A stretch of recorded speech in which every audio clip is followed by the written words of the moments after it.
Домашнее чтение у камина. Михаил Булгаков. Мастер и Маргарита. Глава 24. Извлечение мастера. Текст читает Анечка Невеличко. В спальне Воланда все оказалось, как было до бала. Воланд в сорочке сидел на постели, и только Гела не растирала ему ногу, а на столе, там, где раньше играли в шахматы, накрывала ужин. Коровьев и Азазела, сняв фраки, сидели у стола, и рядом с ними, конечно, помещался кот, не пожелавший расстаться со своим галстухом, хоть тот и превратился в совершеннейшую грязную тряпку. Маргарита, шатаясь, подошла к столу и оперлась на него. Тогда Воланд поманил ее, как и тогда, к себе и показал, чтобы она села рядом. «Ну что, вас очень измучили?» – спросил Воланд. «О нет, мессир», — ответила Маргарита, но чуть слышно. «Но ближе, — заметил кот, и налил Маргарите какой-то прозрачной жидкости в лафитный стакан. «Это водка?» — слабо спросила Маргарита. Кот подпрыгнул на стуле от обиды. «Помилуйте, королева!» — прохрипел он. «Разве я позволил бы себе налить даме водки? Это чистый спирт!» Маргарита улыбнулась и сделала попытку отодвинуть от себя стакан. «Смело пейте», — сказал Воланд. И Маргарита тотчас взяла стакан в руки. «Гелла, садись», — приказал Воланд. И объяснил Маргарите. «Ночь полнолуния — праздничная ночь, и я ужинаю в тесной компании приближенных и слуг. Итак, как чувствуете вы себя? Как прошел этот утомительный бал?» «Потрясающе!» — затрещал Коровьев. «Все очарованы, влюблены, раздавлены. Сколько такта, сколько умения, обаяния и шарма!» Воланд молча поднял стакан и чокнулся с Маргаритой. Маргарита покорно выпила, думая, что тут же ей и будет конец от спирта. Но ничего плохого не произошло. Живое тепло потекло по ее животу, что-то мягкое стукнуло в затылок, вернулись силы, как будто она встала после долгого освежающего сна. Кроме того, почувствовался волчий голод. И при воспоминании о том, что она не ела ничего со вчерашнего утра, он еще более разгорелся. Она стала жадно глотать икру.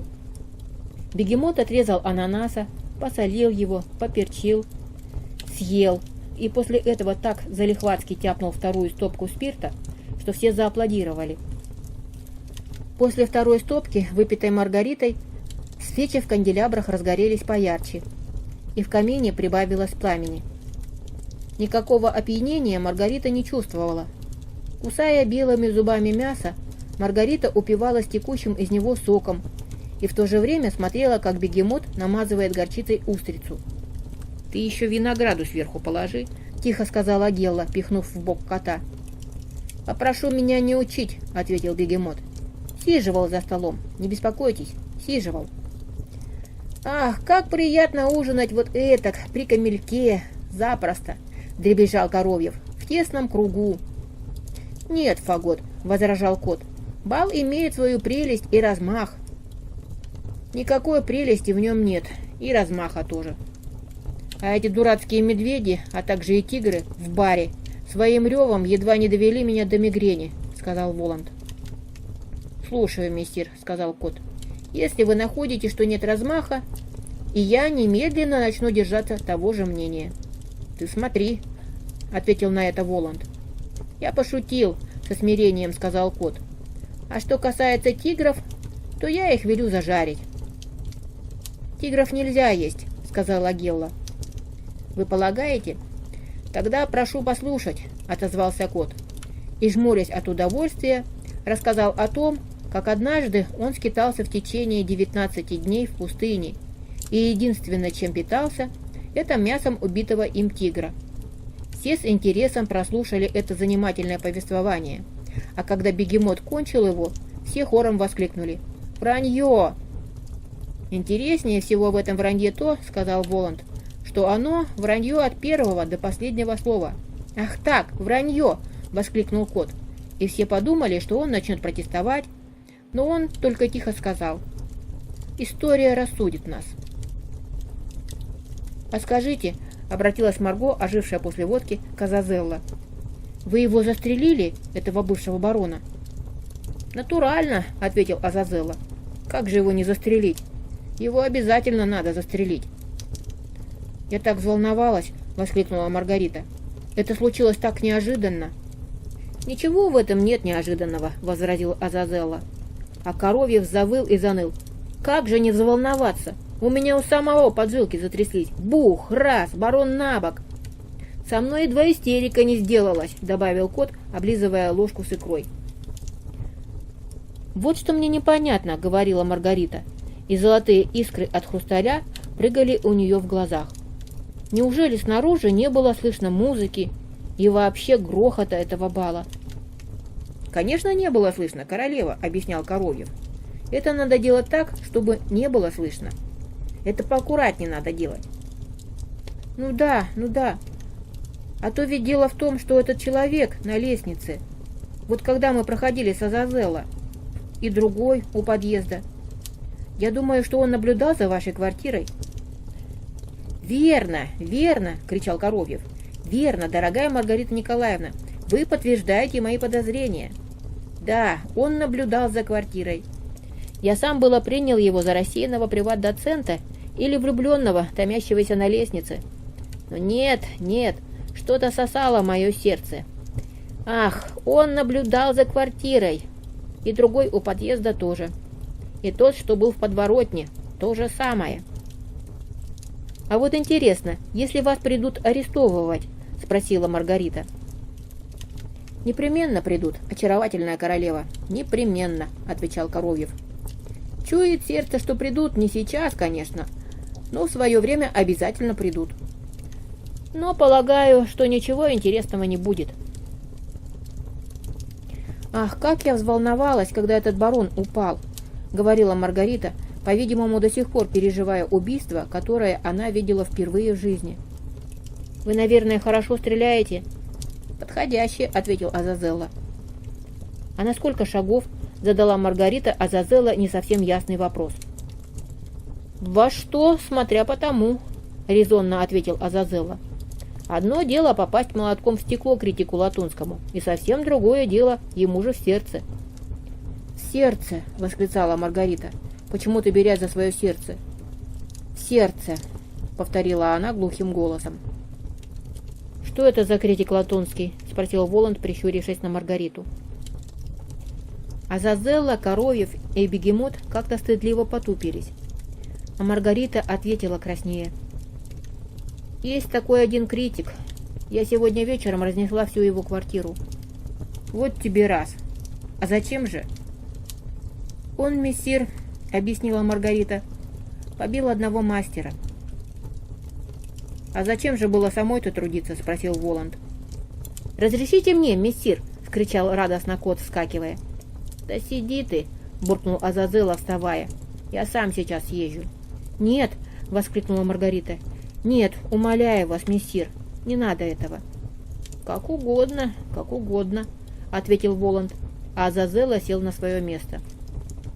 «Так на чем же мы остановились, драгоценная королева Марго?» — говорил Коровьев. «Ах да, сердце». «В сердце он попадает», — Коровьев вытянул свой длинный палец по направлению Азазелла. «По выбору. В любое предсердие сердца или в любой из желудочков». Маргарита не сразу поняла. А поняв, воскликнула с удивлением. «Да ведь они же закрыты!» «Дорогая!» — дребезжал Коровьев. «В том-то и штука, что закрыты. В этом-то вся и соль, а в открытый предмет может попасть каждый». Коровьев вынул из ящика стола семерку пик, предложил ее Маргарите, попросив наметить ногтем одно из очков. Маргарита наметила угловое верхнее правое. Гелла спрятала карту под подушку, крикнув: «Готово!»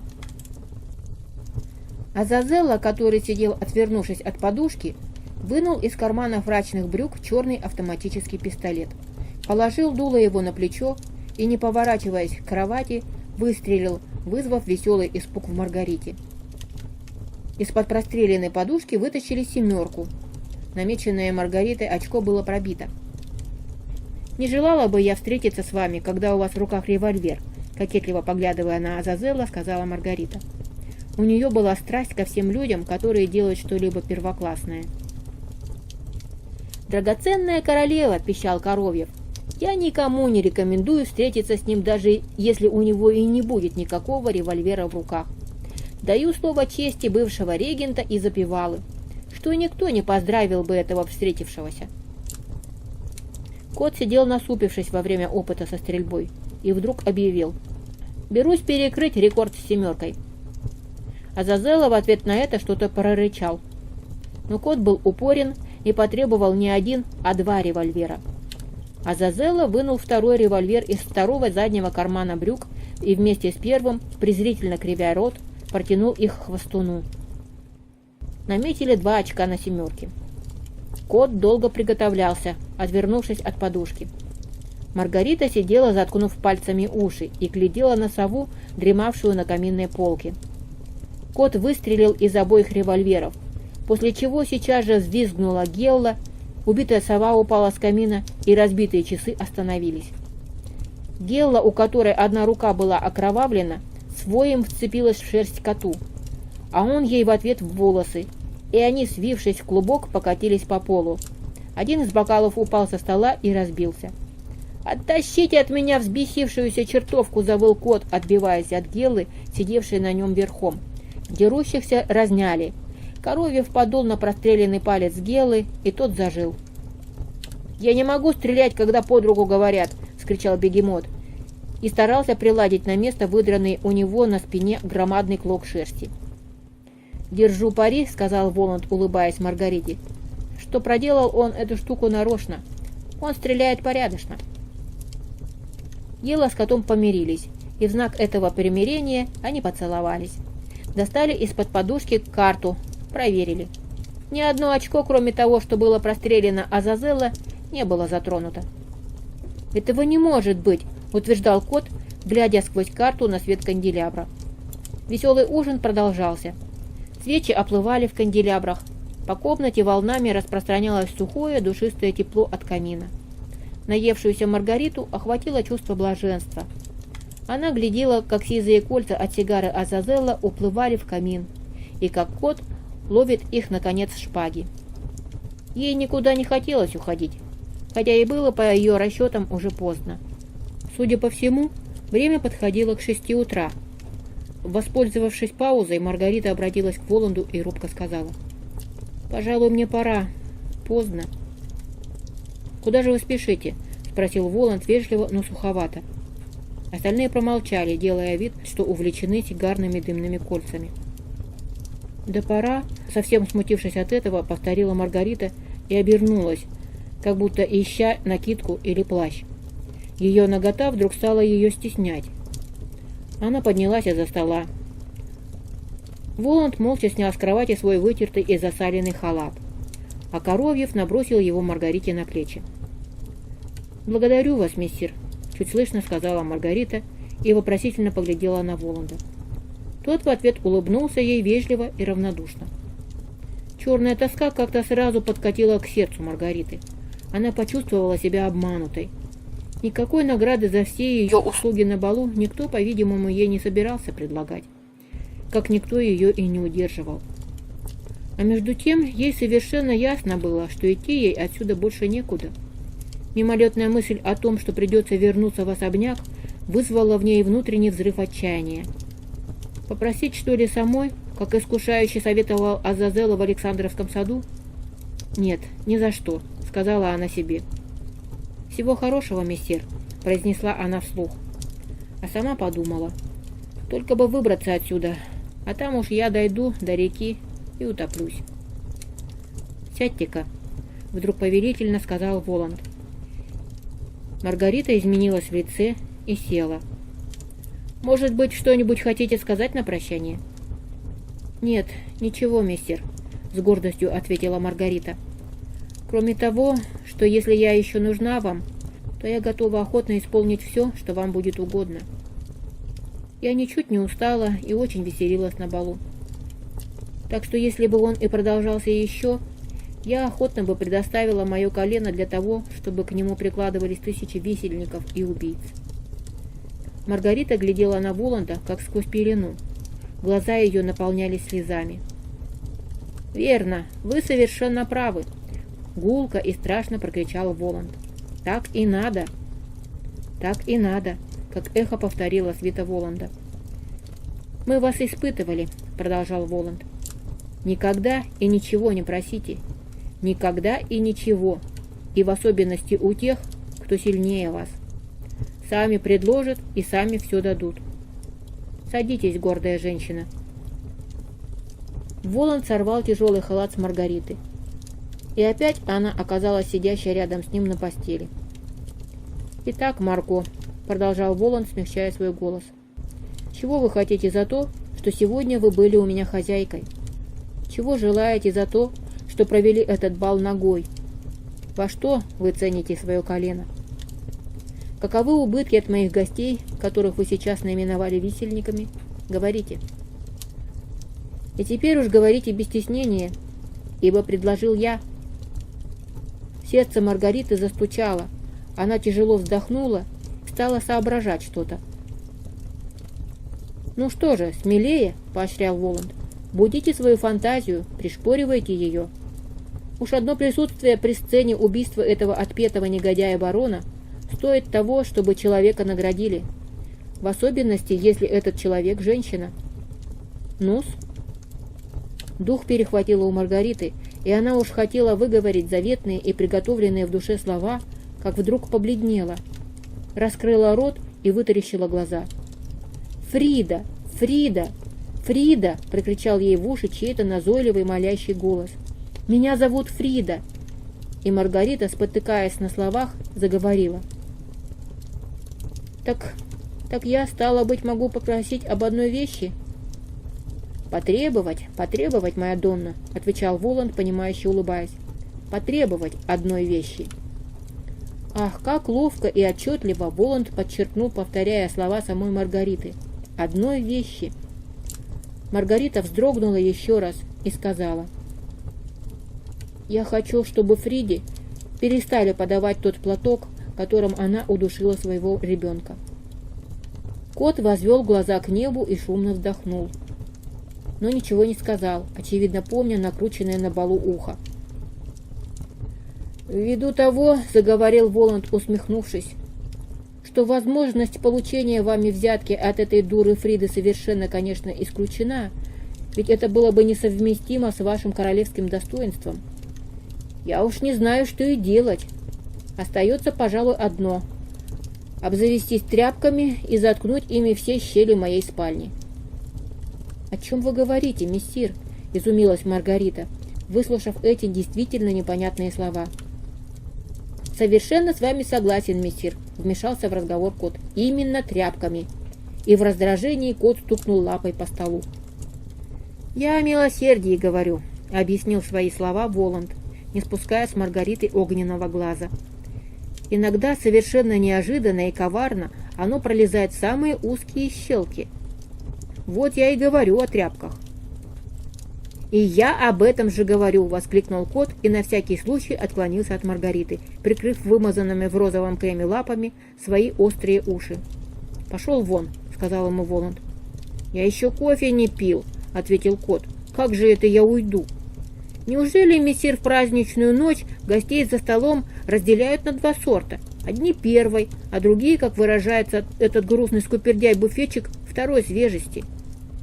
«Молчи!» — приказал ему Воланд. И, обратившись к Маргарите, спросил: «Вы, судя по всему, человек исключительной доброты? Высокоморальный человек?» «Нет», — силой ответила Маргарита. «Я знаю, что с вами можно разговаривать только откровенно. И откровенно вам скажу: я легкомысленный человек.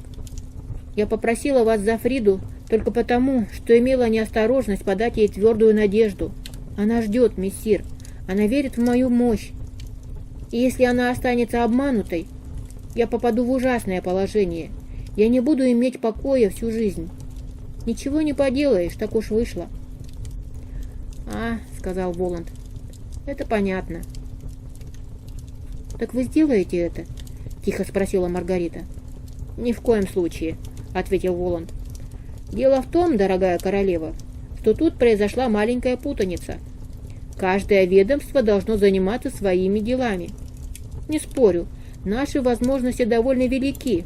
Они гораздо больше, чем полагают некоторые не очень зоркие люди. Да уж, гораздо больше, не утерпел и вставил кот, видимо, гордящийся этими возможностями.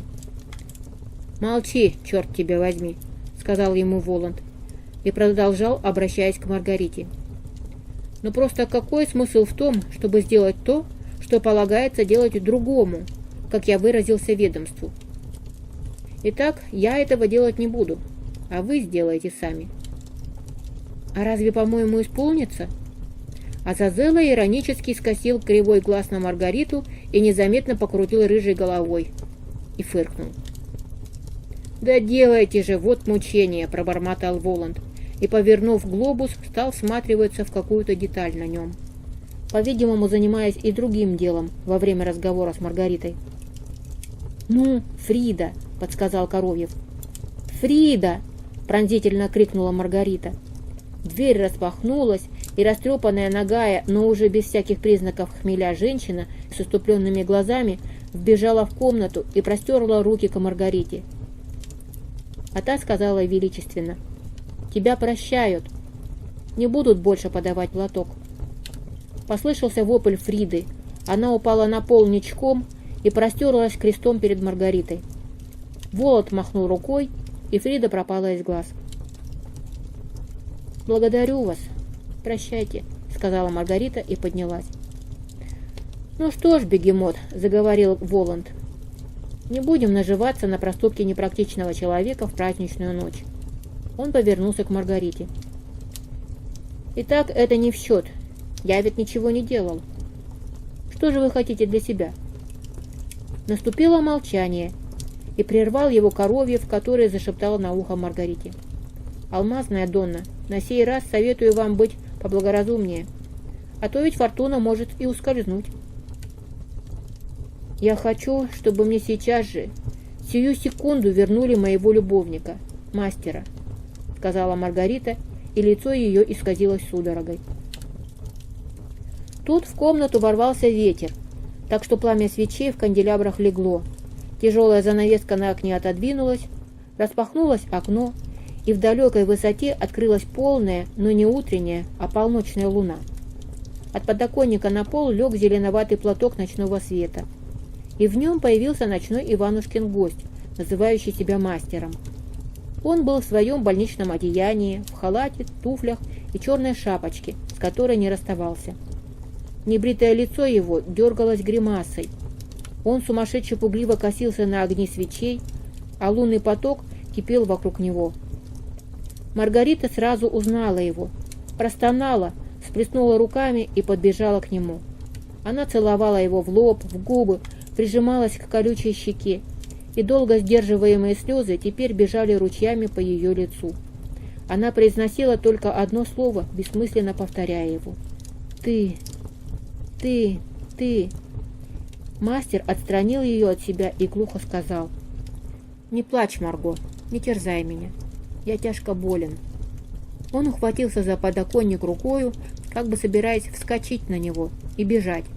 Оскалил зубы, всматриваясь в сидящих, и закричал: «Мне страшно, Марго! У меня опять начались галлюцинации!»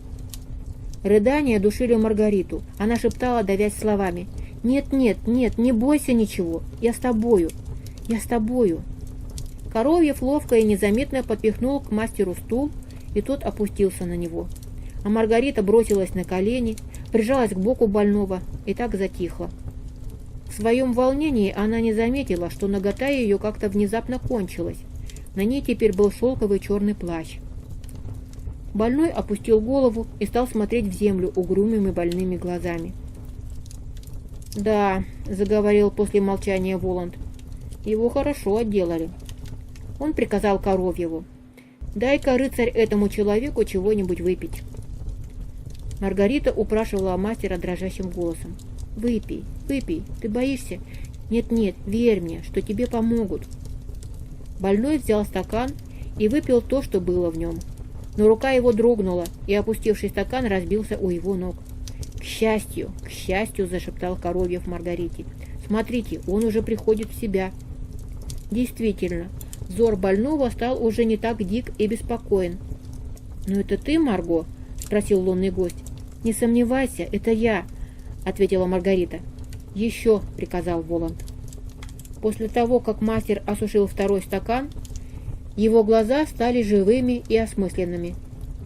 «Ну вот, это другое дело», — сказал Воланд, прищуриваясь. «Теперь поговорим. Кто вы такой?» «Я теперь никто», — ответил мастер, и улыбка искривила его рот. «Откуда вы сейчас?» «Из дома скорби.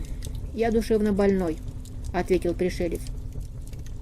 Этих слов Маргарита не вынесла и заплакала вновь. Потом, вытерев глаза, она вскричала: «Ужасные слова! Ужасные слова! Он мастер, мессир!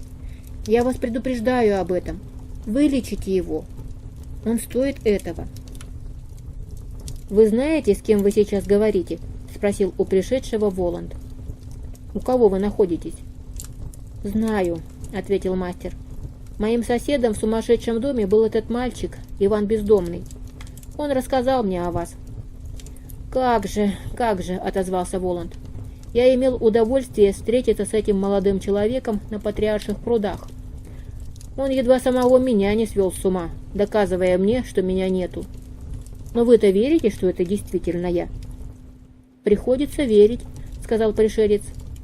«Но, конечно, гораздо спокойнее было бы считать вас плодом галлюцинации». «Извините меня», — спохватившись, прибавил мастер. «Ну что же, если спокойнее, то и считайте», — вежливо ответил Воланд.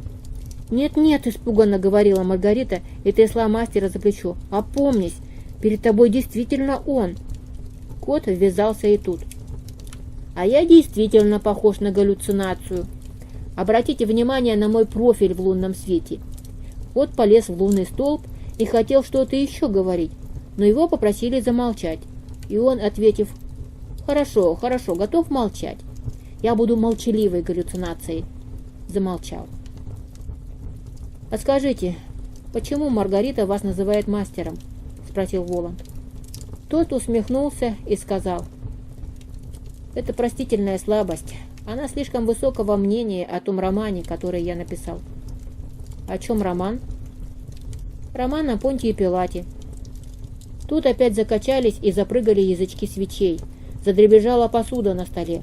Воланд рассмеялся громовым образом, но никого не испугал и смехом этим не удивил.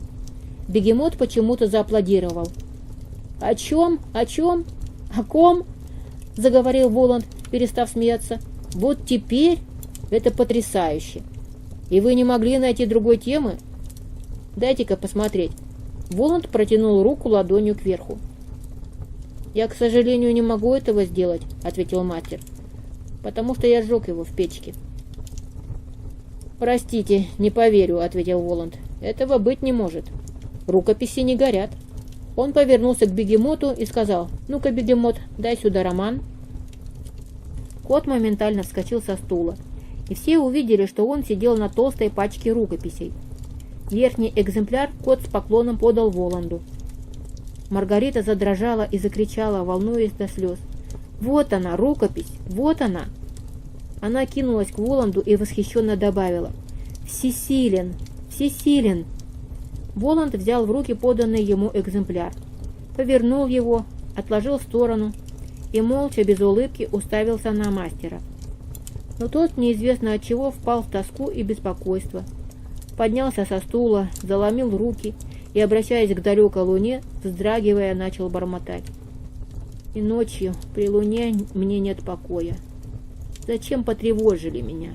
О боги, боги!» Маргарита вцепилась в больничный халат, прижалась к нему и сама начала бормотать в тоске и в слезах: «Боже, почему же тебе не помогает лекарство?» «Ничего, ничего, ничего», — шептал Коровьев, извиваясь возле мастера. «Ничего, ничего, еще стаканчик, и я с вами за компанию». И стаканчик подмигнул, блеснул в лунном свете, и помог этот стаканчик. Мастера усадили на место, и лицо больного приняло спокойное выражение. «Ну, теперь все ясно», — сказал Воланд и постучал длинным пальцем по рукописи. Совершенно ясно, подтвердил кот, забыв свое обещание стать молчаливой галлюцинацией. Теперь главная линия этого опуса ясна мне насквозь. Что ты говоришь, Азазелла? Обратился он к молчавшему Азазелла. Я говорю, прогнусил тот, что тебя хорошо было бы утопить. Будь милосерден, Азазелла, ответил ему кот, и не наводи моего повелителя на эту мысль. Поверь мне, что всякую ночь я являлся бы тебе в таком же лунном одеянии, как и бедный мастер, и кивал бы тебе, и манил бы тебя за собою. Каково бы тебе было, о Азазелла? Ну, Маргарита, опять вступил в разговор Воланд. Говорите же все, что вам нужно. Глаза Маргариты вспыхнули, и она умоляюще обратилась к Воланду. Позвольте мне с ним пошептаться. Воланд кивнул головой, и Маргарита, припав к уху мастера, что-то пошептала ему. Слышно было, как тот ответил ей. Нет, поздно. Ничего больше не хочу в жизни, кроме того, чтобы видеть тебя. Но тебе опять советую, оставь меня. Ты пропадешь со мной. Нет, не оставлю, ответила Маргарита и обратилась к Воланду. Прошу опять вернуть нас в подвал в переулке на Арбате, и чтобы лампа загорелась, и чтобы все стало как было. Тут мастер засмеялся и, обхватив давно развившуюся кудрявую голову Маргариты, сказал: «Ах, не слушайте бедную женщину, мессир. В этом подвале уже давно живет другой человек, и вообще не бывает так, чтобы все стало как было». Он приложил щеку к голове своей подруги, обнял Маргариту и стал бормотать: «Бедная, бедная». «Не бывает, вы говорите», — сказал Воланд. «Это верно. Но мы попробуем». И он сказал: «Азазелла». Тотчас с потолка обрушился на пол растерянный и близкий к умоиступлению гражданин в одном белье, но почему-то с чемоданом в руках и в кепке. От страху этот человек трясся и приседал. «Магарыч?» — спросил Азазелла у свалившегося с неба. «Алаизи Магарыч», — ответил тот, дрожа. «Это вы, прочитав статью Латунского о романе этого человека, написали на него жалобу с сообщением о том, что он хранит у себя нелегальную литературу?» — спросил Азазелла. Новоявившийся гражданин посинел и залился слезами раскаяния. «Вы хотели переехать в его комнаты», — как можно задушевнее прогнусил Азазелла. Шипение разъяренной кошки послышалось в комнате, и Маргарита, завывая «Знай ведьму, знай!», вцепилась в лицо Алаизия Магарыча ногтями. Произошло смятение. «Что ты делаешь?» — страдальчески прокричал мастер. «Марго, не позорь себя!» «Протестую! Это не позор!» — орал кот. Маргариту оттащил Коровьев. «Я ванну пристроил!» — стуча зубами, кричал окровавленный Магарыч и в ужасе понес какую-то околесицу. «Одна побелка, купорос!» «Ну вот и хорошо, что ванну пристроил!» — одобрительно сказал Азазелла. «Ему надо брать ванны!» И крикнул: «Вон!» Тогда Магарыча перевернула кверху ногами и вынесла из спальни Воланда через открытое окно. Мастер вытаращил глаза, шепча: «Однако это будет, пожалуй, почище того, что рассказывал Иван». Совершенно потрясенный, он оглядывался и, наконец, сказал коту: «А простите, это ты? Это вы?» Он сбился, не зная, как обратиться к коту, на «ты» или на «вы». «Вы тот самый кот, что садились в трамвай?» «Я», — подтвердил польщенный кот и добавил: «Приятно слышать, что вы так вежливо обращаетесь с котом. Котам обычно почему-то говорят «ты», хотя ни один кот никогда ни с кем не пил брудершафта». «Мне кажется почему-то, что вы не очень-то кот», — нерешительно ответил мастер. «Меня все равно в больнице хватятся», — робко добавил он Воланду. «Ну чего они будут хвататься?» — успокоил Коровьев. И какие-то бумаги и книги оказались у него в руках. «История болезни вашей?» «Да». Коровьев швырнул историю болезни в камин. «Нет документа и нет человека», — удовлетворенно говорил Коровьев. «А это домовая книга вашего застройщика?» «Да». «Кто прописан в ней?» «Алаизий Магарыч». Коровьев дунул в страницу домовой книги. «Раз, и нету его. И, прошу заметить, не было. А если застройщик удивится, скажите, что ему Алаизий снился. Магарыч Какой такой Магарыч? Никакого Магарыча не было. Тут прошнурованная книга испарилась из рук Коровьева. И вот она уже у застройщика.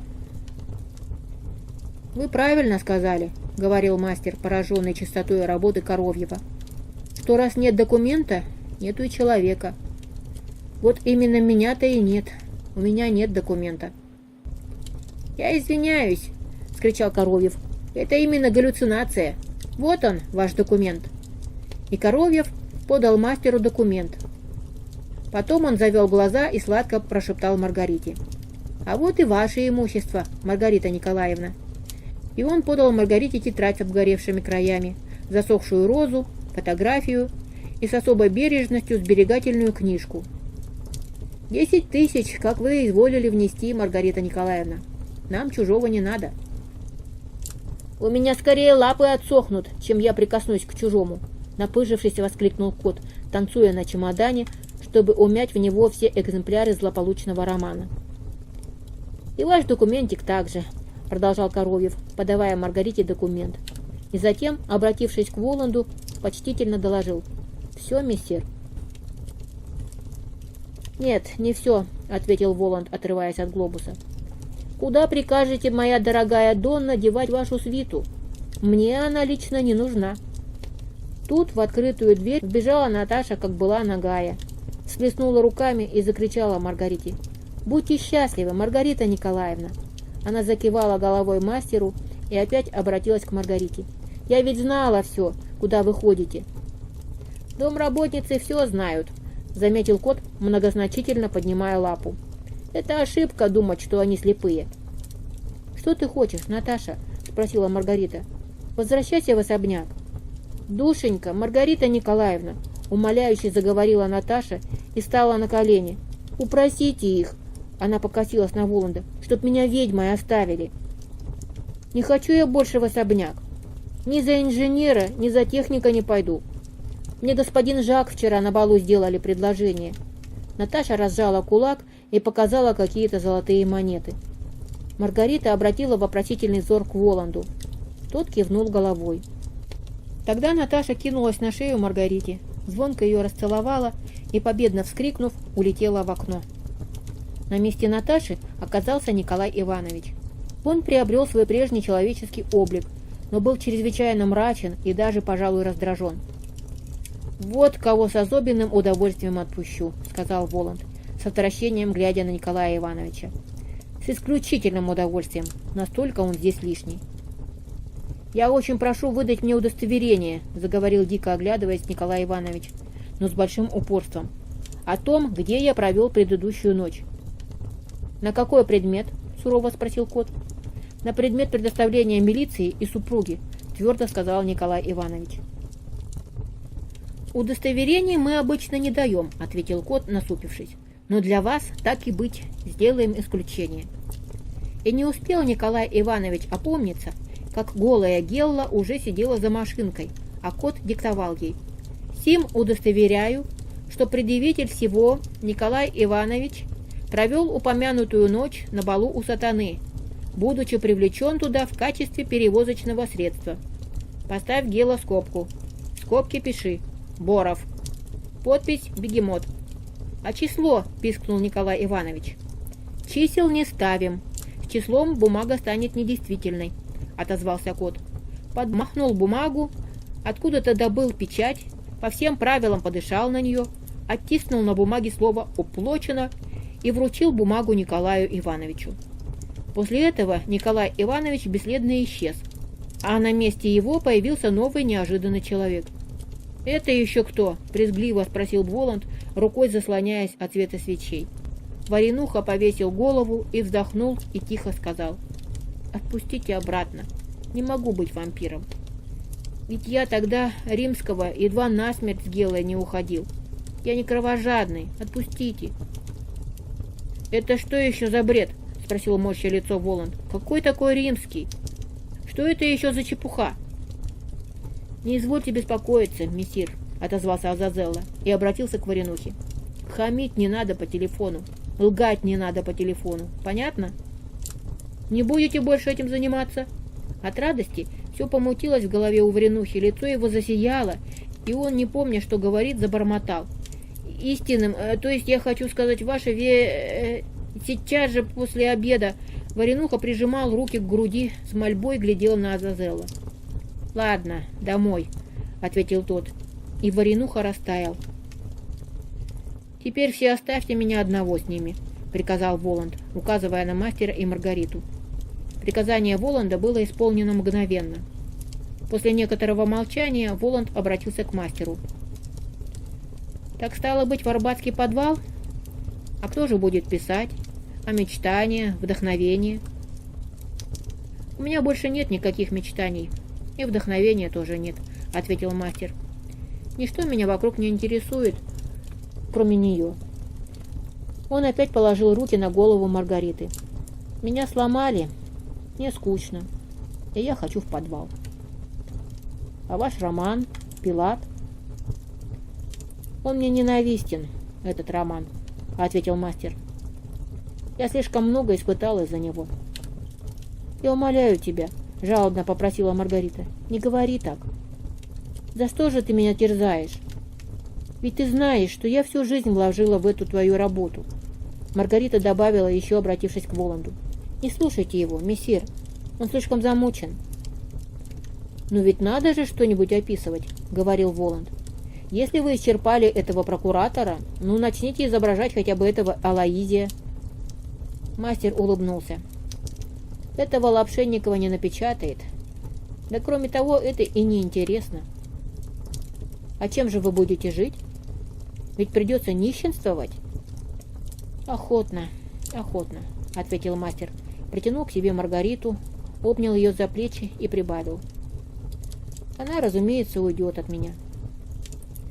«Не думаю», — сквозь зубы сказал Воланд и продолжал. «Итак, человек, сочинивший историю Понтия Пилата, уходит в подвал. В намерении расположиться там у лампы и нищенствовать».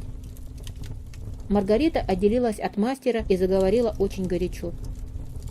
«Я сделала все, что могла, и я нашептала ему самое соблазнительное, а он отказался от этого». «То, что вы ему нашептали, я знаю», — возразил Воланд. «Но это не самое соблазнительное». «А вам скажу», — улыбнувшись, обратился он к мастеру, «что ваш роман вам принесет еще сюрпризы». «Это очень грустно», — ответил мастер. «Нет, нет, это не грустно», — сказал Воланд. «Ничего страшного уже не будет». «Ну-с, Маргарита Николаевна, все сделано. Имеете ли вы ко мне какую-нибудь претензию?» «Что вы? Вот что вы, мессир?» «Так возьмите же это от меня на память», — сказал Воланд, и вынул из-под подушки небольшую золотую подкову, усыпанную алмазами. «Нет, с какой же стати?» «Вы хотите со мной поспорить?» — улыбнувшись, спросил Воланд. Маргарита, так как в плаще у нее не было кармана, уложила подкову в салфетку и затянула ее узлом. Тут что-то ее изумило. Она оглянулась на окно, в котором сияла луна, и сказала: «А вот чего я не понимаю. Что же это? Все полночь да полночь, а ведь давно уже должно быть утро». «Праздничную полночь приятно немного и задержать», — ответил Воланд. «Ну, желаю вам счастья». Маргарита молитвенно протянула обе руки к Воланду, но не посмела приблизиться к нему и тихо воскликнула: «Прощайте, прощайте». «До свидания», — сказал Воланд. И Маргарита в черном плаще, мастер в больничном халате вышли в коридор ювелиршиной квартиры, в котором горела свеча, и где их дожидалась свита Воланда. Когда пошли из коридора, Гелла несла чемодан, в котором был роман и небольшое имущество Маргариты Николаевны, а кот помогал Гелле. У дверей квартиры Коровьев раскланялся и исчез. Остальные пошли провожать по лестнице. Она была пуста. Когда проходили площадку третьего этажа, что-то мягко стукнуло, но на это никто не обратил внимания. У самых выходных дверей шестого парадного Азазела дунул вверх. И только что вышли во двор, в который не заходила луна, увидели спящего на крыльце и, по-видимому, спящего мертвым сном, человека в сапогах и в кепке, а также стоящую у подъезда большую черную машину с потушенными фарами. переднем стекле смутно виднелся силуэт грача. Уже собирались садиться, как Маргарита в отчаянии негромко воскликнула: «Боже, я потеряла подкову!» «Садитесь в машину», — сказал Азазелла, — «и подождите меня. Я сейчас вернусь, только разберусь, в чем тут дело». И он ушел в парадное. Дело же было вот в чем. За некоторое время до выхода Маргариты и мастера с их провожатыми из квартиры номер 48, помещавшейся под ювелиршиной, вышла на лестницу сухонькая женщина с бидоном и с сумкой в руках. Это была та самая Аннушка, что в среду разлила на горе Берлиоза подсолнечное масло у вертушки. Никто не знал, да и, наверное, никогда не узнает, чем занималась в Москве эта женщина и на какие средства она существовала. Известно о ней лишь то, что видеть ее можно было ежедневно то с бидоном, то с сумкой, а то и с сумкой и с бидоном вместе, или в нефтелавке, или на рынке, или под воротами дома, или на лестнице, а чаще всего в кухне квартиры номер 48, где и проживала эта Аннушка. Кроме этого, и более всего было известно, что где бы ни находилась или не появлялась она, тотчас же в этом месте начинался скандал. И кроме того, что она носила прозвище «Чума». Чума Аннушка вставала почему-то чрезвычайно рано, а сегодня что-то подняло ее совсем ни свет ни заря, в начале первого. Повернулся ключ в двери, Аннушкин нос высунулся в нее, а затем высунулась она и вся целиком. Захлопнула за собою дверь и уже собиралась тронуться куда-то, как на верхней площадке грохнула дверь. Кто-то покатился вниз по лестнице и, налетев на Аннушку, отбросил ее в сторону так, что она ударилась затылком об стену. «Куда ж тебя черт несет в одних подштанниках?» – провизжала Аннушка, ухватившись за затылок. Человек в одном белье, с чемоданом в руках и в кепке, с закрытыми глазами ответил Аннушке диким сонным голосом: «Колонка, купорос, одна побелка чего стоила!» И, заплакав, рявкнул: «Вон!» Тут он бросился, но не дальше вниз по лестнице, а обратно вверх, туда, где было выбитое ногой экономиста стекло в окне. И через это окно кверху ногами вылетел во двор. Аннушка даже про затылок забыла, охнула и сама устремилась к окну. Она легла животом на площадку и высунула голову во двор, ожидая увидеть на асфальте, освещенном дворовым фонарем, насмерть разбившегося человека с чемоданом. Но ровно ничего на асфальте во дворе не было. Оставалось предположить, что сонная и странная личность улетела из дому, как птица, не оставив по себе никакого следа. Аннушка перекрестилась и подумала: «Да уж, действительно, квартирка номер 50. Недаром люди говорят. Ай да квартирка». Не успела она этого додумать, как дверь наверху опять хлопнула, и второй кто-то побежал сверху. Аннушка прижалась к стене и увидела, как какой-то довольно почтенный гражданин с бородкой, но с чуть-чуть поросячьим, как показалось Аннушке, лицом, шмыгнул мимо нее и, подобно первому, покинул дом через окно, тоже опять-таки не думая разбиваться на асфальте. Аннушка забыла уже про цель своего похода и осталась на лестнице, крестясь, охая и сама с собой разговаривая. Третий, без бородки, с круглым лицом, в толстовке, выбежал сверху через короткое время и точно так же упорхнул в окно. Чести Аннушки надо сказать, что она была любознательна и решила еще подождать, не будет ли каких новых чудес. Дверь наверху вновь открыли, и теперь сверху стала спускаться целая компания, но не бегом, а обыкновенно, как все люди ходят. Аннушка отбежала от окна, спустилась вниз к своей двери, быстрехонько открыла ее, спряталась за нею, и в оставленной ею щелке замерцал ее иступленный от любопытства глаз. Какой-то не то больной, не то не больной, а странный, бледный, обросший бородой, в черной шапочке и в каком-то халате спускался вниз нетвердыми шагами.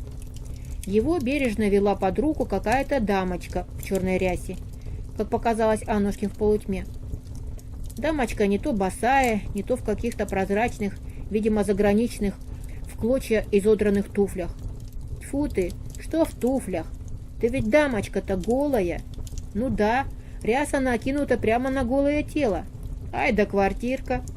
В душе у Аннушки все пело от предвкушения того, что она будет рассказывать завтра соседям. За странно одетой дамочкой следовала совершенно голая дамочка с чемоданчиком в руке, а возле чемоданчика мыкался черный громадный кот. Аннушка едва вслух что-то не пискнула, протирая глаза. Замыкал шествие маленького роста прихрамывающий иностранец с кривым глазом, без пиджака, в белом фрачном жилете и при галстухе. Вся эта компания мимо Аннушки проследовала вниз. Тут что-то стукнуло на площадке. Услышав, что шаги стихают, Аннушка, как змея, выскользнула из-за двери, бидон поставила к стенке, пала животом на площадку и стала шарить.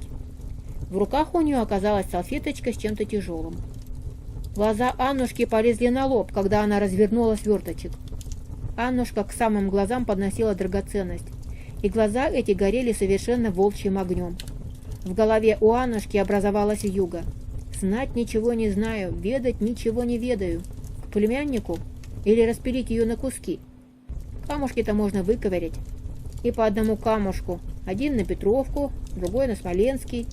И знать ничего не знаю, и ведать ничего не ведаю. Аннушка спрятала находку за пазуху, ухватила бидон и уже собиралась скользнуть обратно в квартиру, отложив свое путешествие в город. Как перед нею вырос дьявол его знает откуда взявшийся тот самый с белой грудью без пиджака, и тихо шепнул: «Давай подкопку и салфеточку». «Какую такую салфеточку-подкопку?» — спросила Аннушка, притворяясь весьма искусно. «Никакой я салфеточки не знаю. Вы что, гражданин, пьяный, что ли?» Белогрудый, твердыми, как поручни автобуса, и столь же холодными пальцами, ничего более не говоря, сжал Аннушкино горло так, что совершенно прекратил всякий доступ воздуха в ее грудь. Бидон вывалился из рук Аннушки на пол. Подержав некоторое время Аннушку без воздуха, беспиджачный иностранец снял пальцы с ее шеи. Хлебнув воздуху, Аннушка улыбнулась. «Ах, подковочку!» — заговорила она. «Сию минуту!» «Так это ваша подковочка? А я смотрю, лежит в салфеточке. Я нарочно прибрала, чтобы кто не поднял, а то потом поминай, как звали». Получив подковочку и салфеточку, иностранец начал расшаркиваться перед Аннушкой, крепко пожимать ей руку и горячо благодарить в таких выражениях сильнейшим заграничным акцентом. «Я вам глубочайше признателен, мадам, мне эта подковочка дорога как память, и позвольте вам за то, что вы ее сохранили, вручить 200 рублей». И он тотчас вынул из жилетного кармана деньги и вручил их Аннушке. Та, отчаянно улыбаясь, только вскрикивала: «Ах, покорнейше вас благодарю! Мерси! Мерси!» Щедрый иностранец в один мах проскользнул через целый марш лестницы вниз. Но прежде чем смыться окончательно, крикнул снизу, но без акцента: «Ты, старая ведьма, если когда-нибудь еще поднимешь чужую вещь, в милицию ее сдавай, а не за пазуху прячь». Чувствуя в голове звон и суматоху от всех этих происшествий на лестнице, Аннушка еще долго по инерции продолжала кричать: «Мерси! Мерси! Мерси!» А иностранца уже давно не было. Не было и машины во дворе. Вернув Маргарите подарок Воланда, Азазелла распрощался с нею, спросил, удобно ли ей сидеть. А Гелла сочно расцеловалась с Маргаритой. Кот приложился к ее руке. Провожатые помахали руками безжизненно и неподвижно завалившемуся в угол сиденья мастеру. Махнули грачу и тотчас растаяли в воздухе, не считая нужным утруждать себя подъемом по лестнице. Грач зажег фары и выкатил в ворота мимо мертво спящего человека в подворотне. И огни большой черной машины пропали среди других огней на бессонной и шумной Садовой. Через час в подвале маленького домика в одном из арбатских переулков, в первой комнате, где было все так же, как и было до страшной осенней ночи прошлого года, за столом, накрытым бархатной скатертью, под лампой с абажуром, возле которой стояла вазочка с ландышами, сидела Маргарита и тихо плакала от пережитого потрясения и счастья. Тетрадь, исковерканная огнем, лежала перед нею, а рядом возвышалась стопка нетронутых тетрадей.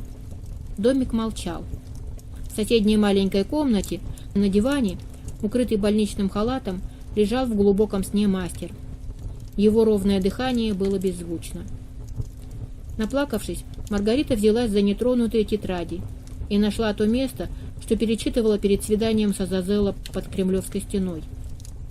Маргарите не хотелось спать. Она гладила рукопись ласково, как гладят любимую кошку, и поворачивала ее в руках, оглядывая со всех сторон, то останавливаясь на титульном листе, то открывая конец. На нее накатила вдруг ужасная мысль, что это все колдовство, что сейчас тетради исчезнут из глаз, что она окажется в своей спальне в особняке, и что, проснувшись, ей придется идти топиться. Но это была последняя страшная мысль, отзвук долгих переживаемых ею страданий. Ничто не исчезало. Всесильный Воланд был действительно всесилен, и сколько угодно, хотя бы до самого рассвета, могла Маргарита шелестеть листами тетрадей, разглядывать их и целовать, и перечитывать слова. Тьма, пришедшая со Средиземного моря, накрыла ненавидимый прокуратором город. Да, тьма.